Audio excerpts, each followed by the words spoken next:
നിരന്തരം ലോകരാജ്യങ്ങളിൽ നിന്ന് കനത്ത തിരിച്ചടി നേരിടുന്ന ഡൊണാൾഡ് ട്രംപിന് ഇപ്പോൾ സ്വന്തം രാജ്യത്ത് നിന്ന് ഒരു വലിയ തിരിച്ചടി കിട്ടിയിരിക്കുന്നു എന്ന റിപ്പോർട്ടുകൾ സൂചിപ്പിക്കുന്നു. സ്വന്തം രാജ്യത്തെ കോടതിയാണ് ഡൊണാൾഡ് ട്രംപിനെ എടുത്തിട്ട് അലക്കിയത്. ഡൊണാൾഡ് ട്രംപിന് അനധികൃത കുടിയേറ്റക്കാരെ പുറത്താക്കാൻ വലിയ ആവേശമാണ്. ഈ ഡൊണാൾഡ് ട്രംപിൻ്റെ ഈ കുടിയേറ്റ നയത്തിനെതിരെയാണ് ഇപ്പോൾ കോടതി രംഗത്തെത്തിയിരിക്കുന്നത്. ലോസ് ഏഞ്ചൽസ് ഉൾപ്പെടെ 7 കൗണ്ടികളിൽ ഏകപക്ഷീയമായിട്ടുള്ള അറസ്റ്റുകൾ ഇപ്പോൾ നിർത്തിവച്ചിരിക്കുകയാണ്.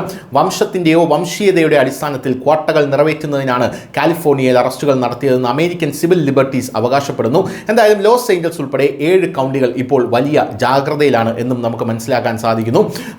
അവിടെയുള്ള അറസ്റ്റുകളെല്ലാം നിർത്താൻ US ജില്ലാ ഫെഡറൽ ജഡ്ജി വെള്ളിയാഴ്ച ട്രംപ് ഭരണകൂടത്തോട് ഉത്തരവിട്ടു. ഇമിഗ്രേഷൻ റെയ്ഡുകൾ നടത്താൻ ഉപയോഗിക്കുന്ന നിയമവിരുദ്ധ തന്ത്രങ്ങൾ നിർത്തണമെന്നാവശ്യപ്പെട്ട് 3 തടവിലാക്കപ്പെട്ട കുടിയേറ്റക്കാരും 2 അമേരിക്കൻ പൗരന്മാരും കുടിയേറ്റ അഭിഭാഷക ഗ്രൂപ്പുകളും കോടതിയിൽ ഹർജി നൽകുകയായിരുന്നു.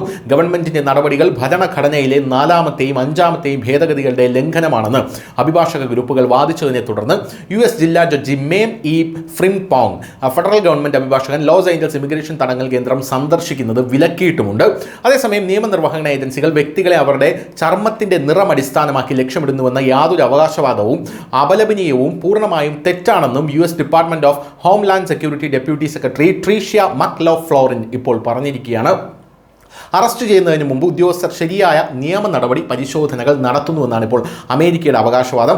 അമേരിക്കൻ സിവിൽ ലിബർട്ടീസ് യൂണിയന്റെ അഭിപ്രായത്തിൽ അടുത്തിടെ നടന്ന അറസ്റ്റുകൾ ഒരു നിശ്ചിത അളവിലുള്ള അനിയന്ത്രിതമായിട്ടുള്ള അറസ്റ്റുകൾ നികത്തുന്നതിനായും വംശത്തിൻ്റെയോ വംശീയതയുടെ അടിസ്ഥാനത്തിലുമാണ് നടത്തിയതെന്നും പറയുന്നു. ബ്രയാൻ ഗാവിഡിയൻ എന്ന അമേരിക്കക്കാരനെ ആക്രമിച്ചതിൻ്റെ കാരണം അദ്ദേഹം ലാറ്റിനോ ആയതിനാലും ഒരു ലാറ്റിൻ അമേരിക്കൻ പ്രദേശത്ത് താമസിച്ചിരുന്നു എന്നതിലുമാണ് യൂണിയന്റെ അഭിഭാഷകൻ മുഹമ്മദ് താജ് സറാണ് ഇക്കാര്യം പറഞ്ഞത്.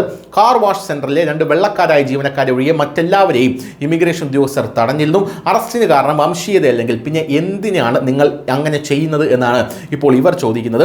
B18 എന്നറിയപ്പെടുന്ന തടങ്കൽ കേന്ദ്രം സന്ദർശിക്കുന്നതിൽ നിന്ന് ഇമിഗ്രന്റ് ഡിഫൻസ് ലോ സെന്ററിനെയും മറ്റ് ഗ്രൂപ്പുകളെയും അഭിഭാഷകർ ആവർത്തിച്ച് തടഞ്ഞതായി പറഞ്ഞു. പ്രതിഷേധത്തിനിടെ തടവുകാരെയും ജീവനക്കാരെയും സംരക്ഷിക്കുന്നതിനാണ് ഈ നീക്കമെന്നാണ് സർക്കാർ അഭിഭാഷകൻ സ്കാഡ്ലിവിസ്കി പറഞ്ഞത്. പ്രതിഷേധങ്ങളില്ലാത്ത ദിവസങ്ങളിൽ പോലും അവരെ സന്ദർശിക്കാൻ അനുവദിച്ചിരുന്നില്ലെന്നും അഭിഭാഷക ഗ്രൂപ്പിന്റെ അഭിഭാഷകർ ഇപ്പോൾ പറയുന്നുണ്ട്. News desk news India Malayalam.